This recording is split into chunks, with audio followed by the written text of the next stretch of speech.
Welcome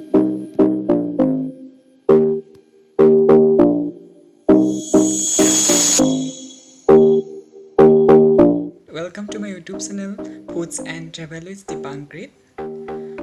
এতিয়া আপোনালোকে গম পাইছে যে ভাদমা সকলোবিলাক মানুহ নামঘৰলৈ গৈছে বা তেনে ধৰণে কিবা শৰাই আগবঢ়াইছে। সেয়েহে আজি আমাৰ খৰিহঁতৰ ঘৰতো সত্যনাৰায়ণ পূজা পাতিছে। গতিকে আমাৰ এইটো চাইডেনো কেনেকৈনো পাতে সত্যনাৰায়ণ পূজা ব'লকচোন চাওঁ। লগতে এটা কথা কৈ লওঁ, প্লিজ মোৰ চেনেলটো ছাবস্ক্ৰাইব কৰি ল'ব, বেল আইকনটো দবাই ল'ব, আৰু মোৰ যদি ভিডিঅ'সমূহ ভাল লাগে প্লিজ লাইক কৰিব, কমেণ্ট কৰিব আৰু শ্বেয়াৰ কৰিব।